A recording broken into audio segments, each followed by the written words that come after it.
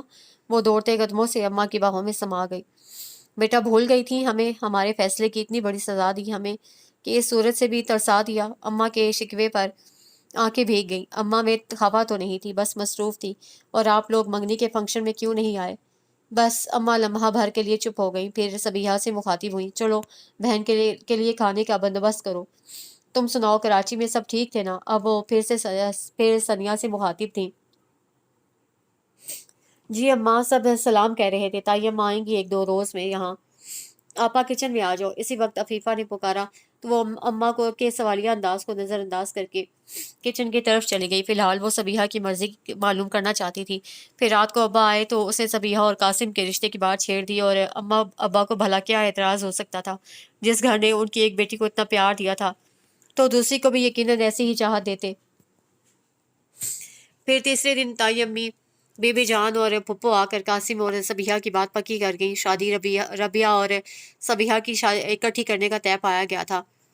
تم خوش ہو سبو؟ اس رات حسب عادت وہ لوگ کے صحن میں بیٹھی تھی جب ثنیا نے پوچھا، اور صبیحہ صاحبہ پرانی ہیروئن کی طرح شرما گئی۔ اس سمے ربیہ اور صفیہ بے اختیار ہنس دی اور اس ادا پر اماں مصطفیٰ بھائی آئے ہیں۔ نیلما نے دروازے پر کھڑے کھڑے اماں کو اطلاع دی اور اماں واری صدقے ہوتی ہوئی فوراً کمرے سے باہر نکلی۔ پہلی دفعہ داماد گھر آیا تھا اور انہیں سمجھ نہیں آ رہی تھی کہ کہاں بٹھائیں۔ خود بھی بوکھلائی پھر رہی تھی اور لڑکیوں کو بھی پریشان کر دیا تھا۔ اماں میں یہاں بیٹھ جاتا ہوں، آپ تکلیف نہ کریں۔ کرسی لاتی اماں کو منع کر کے مصطفیٰ چارپائی پر بیٹھ گئے۔ اور سنائیں مصطفیٰ بھائی، آپ کیسے ادھر آ نکلے؟ وہ ادھر ادھر نگاہیں دوڑا رہے تھے جب عفیفہ نے شوخی سے پوچھا، سمجھا کرو ثنیا آپا یہاں ہیں، ورنہ لاہور مصطفیٰ بھائی کی آمد ناممکنات میں ہے۔ صبیحہ نے فوراً ٹکڑا لگایا۔ میرا خیال ہے صبیحہ کافی سمجھدار ہیں۔ وہ دھیرے سے مسکرا دیے۔ یعنی؟ وہ سب احتجاجاً چیخیں۔ جی، ان کی کھلی آنکھوں میں دیکھتے ہوئے شوخی سے بولے، ہے لڑکیوں، بھائی کو چائے پانی تک کا پوچھا نہیں اور لگ گئی باتوں میں۔ کچن سے برآمد ہوتی اماں نے ان سب کو مزید کارروائی سے روک دیا تھا۔ نہیں اماں، میں جلدی میں ہوں، آج ہی واپس جانا ہے۔ ثنیا کہاں ہے؟ سادہ سے لہجے میں دریافت کیا۔ آپا تو اندر سو رہی ہیں، کیونکہ جمعہ کو دوپہر میں سونا ان کی روٹین ہے۔ اور آپ بتائیں کہ آپ کیوں اتنی جلدی میں ہیں؟ نیلما نے سوال داغا۔ میں دراصل یہاں آفیشل کام سے آیا تھا۔ کل اور آج شام میں واپسی ہے۔ مجھے کورس کے لیے 4 ماہ کے لیے اسلام آباد جانا ہے۔ کل اور وہیں سے بینکاک۔ عادت کے برخلاف خاصا مفصل جواب دیا۔ ارے اتنی جلدی کا پروگرام ہے آپ کا؟ کیا اسلام آباد سے واپس نہیں آئیں گے آپ؟ نہیں، مختصر جواب دیا اور چائے لاتی ربیہ کی طرف متوجہ ہو گئے۔ مصطفیٰ بھائی، آپا تو اٹھیں گی نہیں ہم سے، ویسے بھی ہم نے سوچا کہ آپ خود ہی اٹھائیں تاکہ سرپرائز رہے ان کے لیے۔ نیلما نے انہیں اطلاع فراہم کی تو وہ سر ہلا کر ربیہ کے ہاتھ سے چائے کا کپ تھاپنے لگے۔ پھر چائے پیتے ہوئے اماں سے گفتگو کرتے رہے۔ دھیمے دھیمے لہجے میں ادب سے بولتا اپنا آفیسر داماد انہیں بے حد پسند آیا تھا۔ پھر اماں کی اجازت سے وہ اندر آگے جہاں پر مینا اور وہ دونوں سو رہی تھیں۔ انہوں نے دھیرے سے جھک کر مینا کے بالوں میں انگلیاں چلائیں اور محبت پاش نظروں سے اسے دیکھا۔ کالے بالوں اور سنہری رنگت والی یمینا مصطفیٰ کا کوئی نقش بھی نائمہ پر نہیں تھا۔ نائمہ کے بال گولڈن براؤن تھے اور اس کی آنکھیں بھی براؤن تھیں، جبکہ مینا کی آنکھیں کالی اور بڑی بڑی تھیں۔ کیا شے ہے اولاد بھی، دنیا کی ہر چیز سے پیاری لگتی ہے ہمیں، اس نے دھیرے سے سوچا۔ یوں ہی نگاہ بھٹکتی ہوئی پاس ہوئی ثنیا پر پڑ گئی۔ تیکھے سے نکوش کی حامل وہ گھنے بالوں کو تکیے پر پھیلائے بے خبر سو رہی تھی۔ مینا اس کے ساتھ تقریباً لپٹی ہوئی تھی۔ اس نے اپنا ایک بازو مینا کے سر کے نیچے اور دوسرا اسی کمر کے گرد لپیٹ رکھا تھا۔ شکریہ ثنیا، وہ بے اختیار ہولے سے بڑبڑایا اور اسے جگائے بغیر کمرے سے نکل آیا۔ اچھا کب؟ بالوں کا جوڑا بناتے ہوئے اس نے ہاتھ روک کر مصطفیٰ کی آمد کی اطلاع دیتی ربیہ کی طرف دیکھا۔ تمہیں شاید جگایا نہیں، حالانکہ اندر گئے بھی تھے۔ کہہ رہے تھے جلدی میں ہیں، کل کی فلائٹ ہے نا ان کی؟ کہاں کے لیے؟ بے ساختہ قسم کا سوال تھا۔ اسلام آباد کورس کے لیے جانا تھا انہیں، اور پھر بینکاک۔ تمہیں نہیں بتایا تھا؟ ربیہ نے اس کی طرف کھوجتی نگاہوں سے دیکھا۔ نہیں، کیوں؟ معلوم نہیں، ہمیشہ کی طرح حساب گوئی سے جواب دے کر مینا کی فیڈر بنانے کے لیے اٹھ گئی۔ ربیہ حیرت سے اس کے رویے پر غور کرنے لگی۔ چھوٹی بی بی، آپ کا خط، وہ آج ہی لاہور سے واپس آئی تھی۔ چائے کا کپ تھامے اس نے ذوالفقار سے خط لیا۔ کس کا ہو سکتا ہے؟ الٹ پلٹ کر نام دیکھنا چاہا، لیکن اداد کپ تپائی پر رکھ کر اسے لفافہ چاک کیا۔ او مصطفیٰ گردیزی، تو فرار کے لیے تم نے یہ راستہ اختیار کیا آخرکار۔ دبی دبی سانس سینے سے نکال کر سر صوفے کی پشت سے ٹکا دیا۔ واہ، مصطفیٰ صاحب میرے کندھے پر رکھ کر بندوق چلانا چاہتے ہیں؟ اتنے ہی بہادر تھے تو یہاں پر رہ کر سب کا سامنا کرتے۔ اور تم ثنیہ رشید، بہت مان تھا نا تم کو خود پر۔ دیکھا آج سیکنڈ ہینڈ مرد کی کیٹیگری کا ایک شخص تمہیں ٹھکرا کر تمہاری سوچوں اور خود تمہیں ارزاں کر گیا۔ وہ سوچوں میں الجھتی جا رہی تھی۔ شاید میرے اپنے غرور میں کہی گئی باتیں میرے سامنے آ گئی ہیں۔ اسے بے چینی سے ماتھا رگڑا۔ لیکن میں کیوں اتنی پریشان ہو رہی ہوں؟ پہلے وہ کون سا میرا تھا جو اب بچھڑ گیا تو میں پریشان ہو رہی ہوں؟ خود کو سرزنش کرتے ہوئے سنبھالنے کی کوشش کرنے لگی۔ رات بابا جان کے روبرو ان سے مخاطب تھی۔ بابا جان، میں مزید پڑھنا چاہتی ہوں۔ انہوں نے خاصی الجھے انداز میں اس کی طرف دیکھا اور اسے ہاتھ میں دبا خط آگے کر دیا، جسے پڑھ کر ان کا چہرہ بے تحاشا سرخ ہو گیا۔ اس ناہنجار کی یہ جرت کہ بیوی کو چھوڑنے کا سندیسہ بھیج رہا ہے، اور اوپر سے موصوف لکھتے ہیں کہ جب ثنیہ چاہے وہ یہ کارنامہ سر انجام دے دیں گے۔ ان کی مخاطب اندر داخل ہوتی بی بی جان تھی، جو بیچاری اس بمباری سے ایک دم گھبرا گئی تھی۔ یہ لو پڑھ لو اپنے لاڈلے پوتے کا کارنامہ جو وہ انجام دینا چاہتے ہیں۔ بابا جان کا بڑھایا وہ خط بی بی جان نے تھاما تو وہ اس کی طرف مڑے۔ بیٹا، تم لوگوں کا آپس میں کوئی جھگڑا تھا کوئی؟ بابا جان نے محبت سے اس کے جھکے سر پر ہاتھ رکھ کر پوچھا۔ دوستی کب تھی جو لڑائی کی نوبت آتی؟ دل میں جواب دیا اور نفی میں سر ہلا دیا۔ میں اسے پوچھوں گا۔ نہیں بابا جان، پلیز مجھے اتنا اپنی نظروں میں نہ گرائیے کہ میں اپنا سب کچھ داؤ پر لگا کر بھی عزت نفس کی حفاظت نہ کر سکوں۔ التجائیہ لہجہ انہیں ندامت کی اتھاہ گہرائیوں میں دھکیل گیا، اور انہوں نے دوسری صبح ہی اسے ایبٹ آباد روانگی کا حکم دے دیا، جہاں پر بابا جان کا ذاتی بنگلہ تھا۔ سب حتیٰ کہ ثنیہ بھی اس حکم پر حیران تھی، لیکن بابا جان سے کچھ کہنے کا حوصلہ کسی میں بھی نہیں تھا۔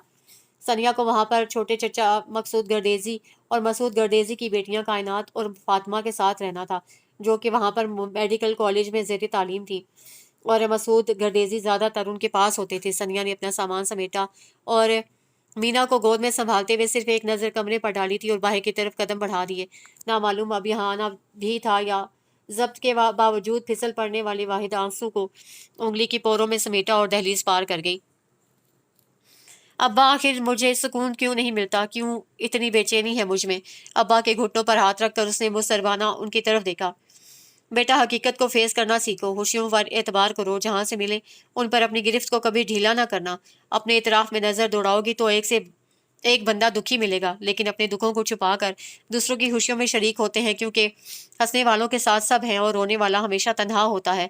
اور پھر تم تو خوش نصیب ہو جو تمہیں جینے کا سہارا ملا ہے۔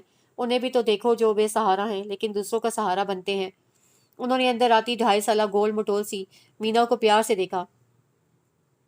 ممی، لالا شاپنگ جانا، ٹوٹے پھوٹے لہجے میں اپنی بات پہنچائی۔ ثنیہ، تم تیار ہو یا دیر ہے ابھی؟ باہر سے صبیحہ نے بھی اونچی آواز میں پوچھا۔ آ رہی ہوں، دھیمے لہجے میں کہہ کر وہ مینا کا ہاتھ پکڑے باہر نکل آئی۔ رشید مرزا، میری بیٹی کی قسمت میں کیا لکھا ہے؟ چہچہاتی ہوئی زندگی سے بھرپور کیسے مرجھا کر رہ گئی ہے۔ کاش اس وقت میں اس کی بات مان لیتی، اس رشتے سے انکار کر دیتی۔ اماں بے حد آزردہ تھیں، جتنا پچھتاؤ گی اتنا ہی پریشان ہوگی۔ جو کچھ بھی خدا کرتا ہے بہتر کرتا ہے، صرف اللہ پر بھروسہ رکھو، آزمائش کا وقت ہے، یہ حوصلے سے اس کا سامنا کرو۔ آخر کب تک بیٹی کو یوں امیدوں کے سہارے رہنے دوں؟ ضبط کرتے کرتے بھی آنسو چھلک آئے تھے۔ ماں تھی نا، اگرچہ ثنیہ نے ان سے کبھی بھی اپنے متعلق کوئی بات نہیں کی تھی، جب بھی آتی خود کو مطمئن ظاہر کرتی، لیکن وہ تو اس کے دکھ سے آگے ہی رکھتی تھی نا۔ اب جب کہ صبیحہ کے ساتھ ہی ربیہ کے ساتھ ہی صبیحہ کی شادی ہو چکی تھی، اور پچھلے سال عفیفہ کا بھی نکاح اس کے چچا زاد ریحان سے کر دیا تھا۔ رخصتی سال بعد ہونا تھی، اور نیلما کی منگنی بھی ان کے کزن کے بیٹے باسط، جو کہ MSc کر رہا تھا، اس سے کر دی تھی۔ سب کی طرف سے تقریباً بے فکری تھی، لیکن اپنی اس لاڈلی بیٹی کا دکھ انہیں مارے دیتا تھا ہر وقت۔ باہر سے نیلما نے انہیں پکارا تو وہ آنسو پہنچتی ہوئی کمرے سے نکل گئی۔ رشید مرزا نے صرف ایک نظر ان کی پشت پر ڈالی۔ اور دوبارہ آنکھیں موند لی۔ وہ ہنسی بیزار سے کھڑی صبیحہ کا انتظار کر رہی تھی۔ دل میں آج بے تحاشا غبار جمع تھا اور آنسو تھے کہ بے قابو ہوئے جا رہے تھے۔ صبیحہ آگے جا کر ڈریس دیکھ رہی تھی۔ وہ مینا کا ہاتھ تھامے ادھر ادھر آتے جاتے لوگوں کو دیکھنے لگی۔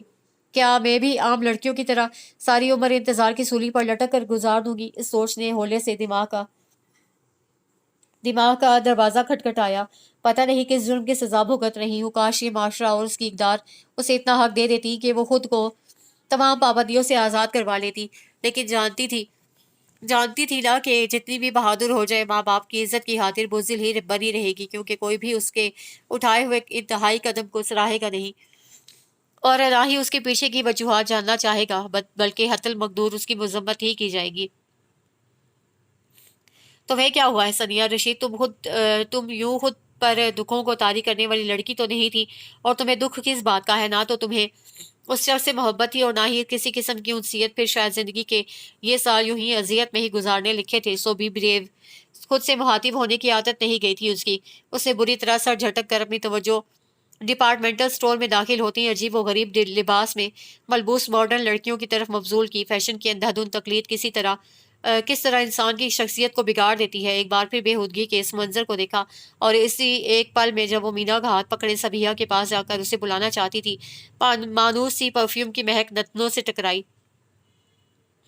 وہ پلٹ کر دیکھنا نہیں چاہتی تھی، لیکن ہاں وہ وہی تھا، پہلے سے زیادہ دلکش اور جاذب نظر، پروقار سے انداز میں، ہمیشہ کی طرح ارد گرد سے بے نیاز سیلزمین سے مخاطب تھا۔ اسے خود پر گمان ہوا جیسے وہ پتھر کے بت کی مانند ساکت ہو چکی ہے۔ نہ جانے کتنے پل بیت گئے جب صبیحہ تیز تیز بولتی اس کے قریب آ گئی۔ توبہ ہے، تمہیں کب سے بلا رہی ہوں، لیکن پتہ نہیں کہاں گم ہو تم۔ اسی اثنا میں وہ نہ صرف اپنی گردن موڑ چکی تھی، بلکہ غیر محسوس انداز میں کئی قدم بھی آگے بڑھ آئی تھی۔ چلیں، اس نے صرف یہ کہا تھا۔ اس کے جواب میں، لو جی، میں کپڑے کی ڈیزائننگ کا پوچھ رہی ہوں اور تم چلنے کی بات کر رہی ہو۔ حسب عادت ارد گرد گزرتے لوگوں سے بے نیاز وہ اس پر خفا ہونے لگی تھی۔ ممی، وہ لینا۔ مینا نے اس کا ہاتھ ہلا کر آئس کریم کھاتے ہوئے بچے کی طرف متوجہ کیا۔ نہیں بیٹا، آپ کا گلا خراب ہو جائے گا، ابھی کل تو آپ کا بخار اترا ہے۔ جھک کر پیار سے اسے سمجھانا چاہا۔ نہیں ممی، وہ لینا۔ وہ باقاعدہ ضد کرنے لگی تھی اور اس کا ہاتھ کھینچ کر ادھر لے آئی جہاں پر چاکلیٹ، آئس کریم وغیرہ کا پورشن تھا۔ ثنیہ نے ایک خطرناک سی نظر اس آئس کریم کھاتے بچے پر ڈالی جو اس کے لیے اچھی خاصی مصیبت کھڑی کر گیا تھا۔ لالا، میں نے لینا وہ۔ اب اس کی طرف سے مایوس ہو کر ٹوٹے پھوٹے لہجے میں اپنا مدعا صبیحہ تک پہنچایا۔ دیکھا بچو جی، اب کڑے وقت میں لالا ہی یاد آئی نا، چلو پہلے میرے یہاں کس کرو پھر لے کر دوں گی۔ اس نے اپنا گال آگے کیا۔ صبیحہ، ثنیہ نے اسے ٹوکنا چاہا، لیکن وہ لاپرواہی سے ہاتھ ہلا کر آگے بڑھ گئی۔ اس کی تقلید میں مینا نے بھی پلٹ کر ہاتھ لہرایا۔ اسی پل مصطفیٰ گردیزی کی بھی نظر اس پر پڑی تھی۔ گول مٹول پھولے گالوں والی کالے بالوں کو پونی ٹیل میں باندھے مسکراتی ہوئی پلٹ کر ہاتھ ہلا رہی تھی۔ کس قدر پیاری بچی ہے، بالکل مینا جیسی۔ اپنی مطلوبہ چیزیں اٹھاتے ہوئے دل سے ہوک اٹھی، اور جب وہ جا رہی تھی اپنی ماں کے ہمراہ چاکلیٹ کھاتے ہوئے، تو بھی وہ اپنی توجہ اس سے ہٹا نہیں سکا تھا۔ ثنیہ، ہونٹوں نے بے آواز جنبش کی تھی۔ وہ مکمل طور پر بچی کی طرف متوجہ تھا۔ جب اس کی ماں نے پیچھے مڑ کر متلاشی نظروں سے کسی کو کھوجنا چاہا تھا اور اس کے منہ سے نقاب کھسک گیا، مصطفیٰ نے آواز دینا چاہی، لیکن زبان پر جیسے تالا پڑ گیا تھا۔ ایکسکیوز می، پیچھے سے کسی عورت نے راستہ مانگا تھا۔ او سوری، وہ خجالت سے ایک طرف ہو گیا اور پھر دروازے کی طرف نگاہ ڈالی، لیکن وہاں کچھ نہیں تھا۔ وہ بھی شاپرز اٹھائے تھکے قدموں سے باہر نکل آیا۔ تم یہیں ہو اور میں نے تمہیں کہاں کہاں ڈھونڈا، آہستہ روی سے گاڑی ڈرائیو کرتے ہوئے سوچا۔ مجھے نہیں معلوم کہ وہ کہاں ہے، اور نہ ہی میں تمہاری اس سلسلے میں کوئی مدد کر سکتا ہوں۔ اگر وہ بے گناہ بچی تمہیں معاف کر دے تو یہاں آنا، ورنہ پھر اس سے ہر رشتہ ختم کر دو۔ ابھی اگر تم اس کو مزید سولی پر لٹکانا چاہتے ہو، مجھ میں اور ہمت نہیں ہے کسی معصوم کی آہ سمیٹنے کی۔ بابا جان نے ثنیہ کے متعلق کیے گئے سوال کا جواب اس طرح دیا تھا، اور وہ وہیں سے پلٹ آیا تھا۔ گردیزی ہاؤس میں ہر ایک بابا جان کے اس فیصلے پر افسردہ تھا۔ جہاں آرا تو اکلوتے بیٹے کے ان حالات پر بالکل چپ ہو گئی تھی، بس ہر وقت بیٹے کی سلامتی اور حالات کی درستگی کی دعا آنسوں کی صورت میں گالوں کو بھگوئے رکھتی۔ مصطفیٰ گردیزی کے دل پر پڑے بوجھ اور نامعلوم منزل کی تلاش نے اس کے قدموں میں تھکاوٹ اور شکستگی ڈال دی تھی، اور ایک تلاش کے بعد وہ آج ملی بھی تھی تو باوجود چاہنے کے اس کی طرف بڑھ ہی نہیں سکا۔ ہوتا ہے کبھی یوں بھی کہ آپ اپنے جرم پر اتنا نادم اور پشیمان ہوتے ہیں کہ اس کی معافی مانگنے کے لیے الفاظ نہیں ملتے، اظہار نہیں کر پاتے، اور نتیجہ کیا نکلتا ہے کہ معافی تلافی کا وقت بھی نکل جاتا ہے اور آپ کی جھولی میں ندامت کے مزید پتھر ڈال جاتا ہے۔ لیکن میں وقت پر اپنی گرفت مزید ڈھیلی نہیں کروں گا۔ ہر صورت مجھے اسے منانا ہے۔